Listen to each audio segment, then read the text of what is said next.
Hello again.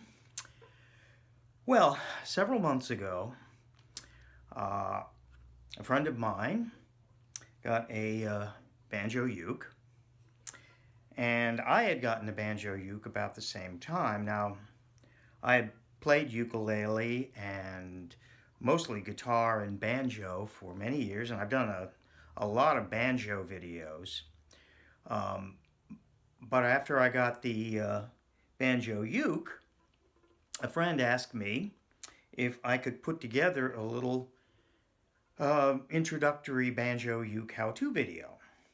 And so I did, mostly as sort of a favor to her. And I had no clue that that little video was going to end up being the most popular video on my YouTube channel.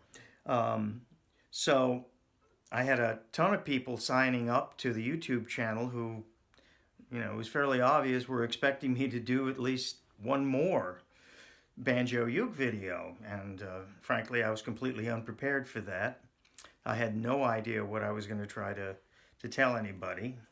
I had, on my introductory video, I had shown people how I have sort of translated the frailing stroke that I use for banjo and was using it on the Banjo Uke. Plus, I talked about a few other things and other techniques for playing, but that was the main focus of the video. So, I finally, after pondering this for pondering it for months, I came up with what I think would be helpful information for people continuing on the Banjo Uke trail. And so that's what this is going to be about.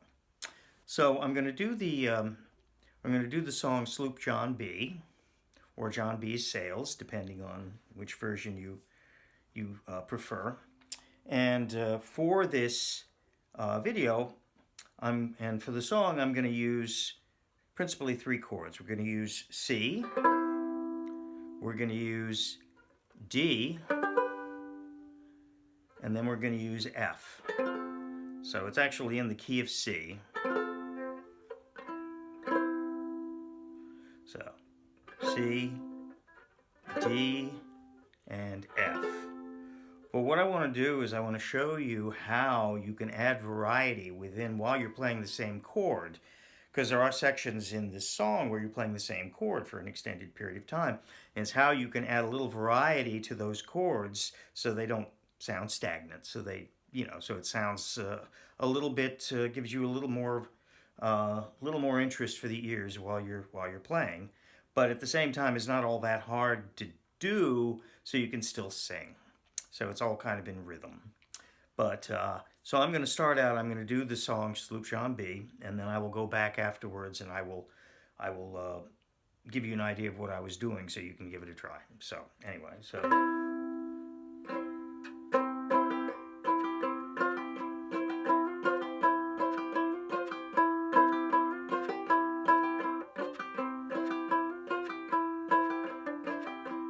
Come on, Sloop John B, my grandfather and me, around Nassau town we did roam, drinking all night, got into a fight. I feel so broke up, I wanna go home. So hoist up the John B sail, see how the mainsail sets. Call for the captain ashore, let me come home. Let me come home. I wanna come home. I feel so broke up, I wanna go home. The first mate, he got drunk, broke up the captain's trunk. Constable had to come and take him away. Sheriff John Stone, don't you leave me alone. I feel so broke up, I wanna go home. So poke up the John B sails, see how the mainsail sets. Call Call for the captain ashore, let me go home. Let me go home. I wanna go home. I feel so broke up, I wanna go home. The poor cookie caught the fits, threw away all my grits. Then he took and ate up all of my corn. Let me go home. I wanna go home. This is the worst trip I've ever been on. So hoist up the John B sail, see how the mainsail sets. Call for the captain ashore, let me come home. Let me come home. I wanna come home, home. I feel so broke up, I wanna go home. So it may have been looked like I was playing a lot of chords there, but in truth, all I was doing, I was staying on the C. So for the C chord, I'm playing here at the first string, the 3rd fret, like that. But what I'm also doing is I'm hammering on. So for my first stroke, so I'm adding these little notes here at the 2nd string at the 1st fret, the 3rd string at the 2nd fret. You can do them alone, or you can do them together.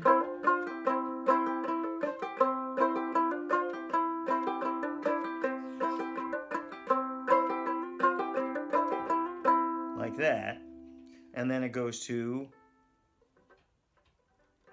the G chord. Now there are a couple options here.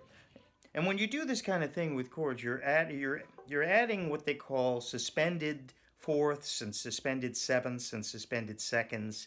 And they're basically, they're little notes that are augmenting the chord that give the chord a little bit of tension. And by themselves, they sound pretty funky. But they add a little bit of tension and then the tension is released. So for example, when you've got your G chord right here, which is, some people prefer to play it like that, but it's the 1st string at the 2nd fret, 2nd string at the 3rd fret, 3rd string at the 2nd fret. So you've got a little triangle here. So what you can do is you can add your little finger here at the 1st string at the 3rd fret. That gives it a little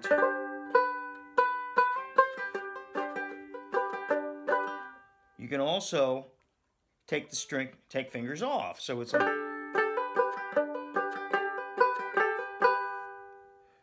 lot of times it's experimenting. You can take a chord, and you don't have to keep that chord held for the entire time. You can experiment with dropping notes out of it.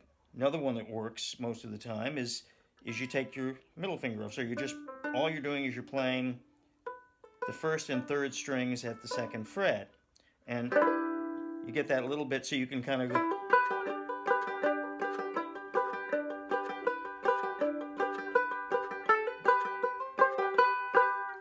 But just doing that, you're getting a little bit of added variation within the chord. So you're still playing essentially the same chord, but instead of just sitting there and going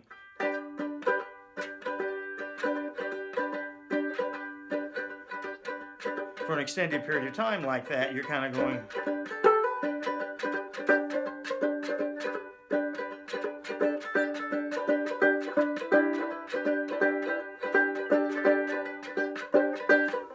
So it doesn't really matter whether you're frailing the way I do, or if you're playing with your strumming with your thumb or with your first finger.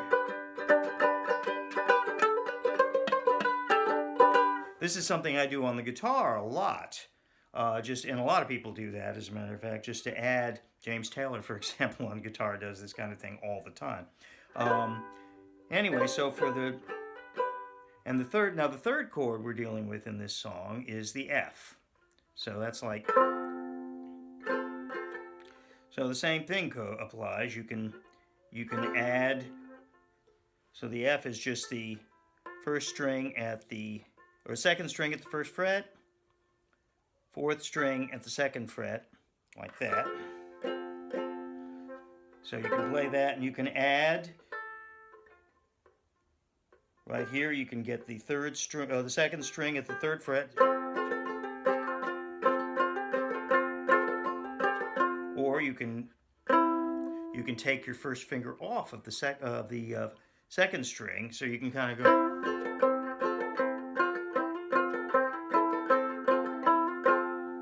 Or the other thing you can do is you can flatten your first finger out and temporarily do the first string at the first fret. So it's kind of a...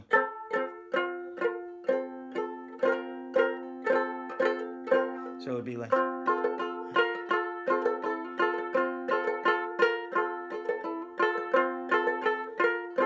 like that.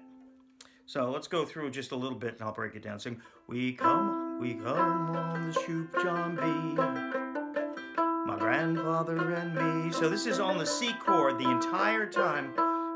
On Nassau town we did, and now, so the whole time I'm doing little variations. And then you get to the D chord, right on Rome. Around Nassau town we did roam, drinking all night. That's a C. Got into a, now goes to the F. Fight. I'll back to C. I feel so broke up. Back to G. I wanna go back to C. Home. Now this is gonna stay on the C again for a while. So hoist up the John B sail. See how the mainsail sets. It's all on C. Call for the captain ashore. Let me go to G. Home. Let me go home. Back to C. I want to go. Now goes to the F. Home. Oh, back to the C. I feel so broke up. I want to go home.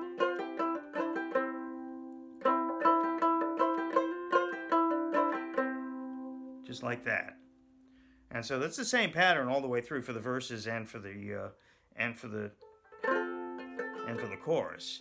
But now it goes back to the first mate, he got drunk, broke up the captain's trunk.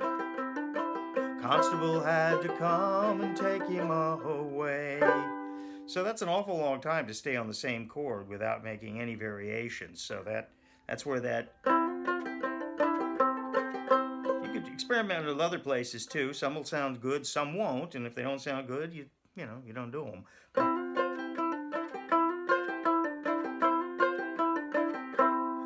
So the basic notion of the frailing strum, as they talk about it, they call it, some people will say bum ditty. But the goal is the first stroke you do is 1, 2. 1, 2, 3, 4. 1, 2, 3, 4. 1, 2, 3, 4. 1, 2, 3, 4. So the idea is that after that first stroke, you strike a string, and then you hammer down. So that makes it a bumpa ditty.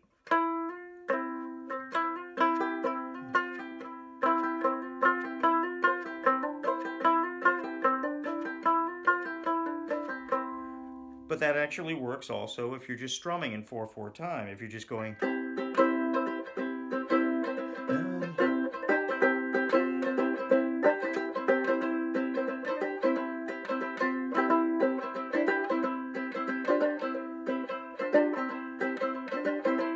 So it's not dependent upon the frailing strum.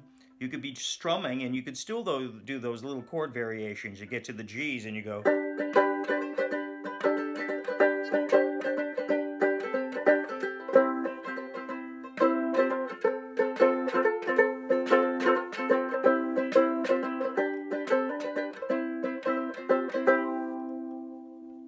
Anyway, so that is how you can get a little variety when you're playing the same chord for an extended period of time, regardless of what kind of strumming you're using on your banjo uke, or your ukulele, or your banjolele, And this is the second of my Banjo Uke videos, and I have no idea how long it's going to be before I do another one. I have to come up with another idea. But in any event, I hope you enjoyed it and it's useful to you, and I will see you next time.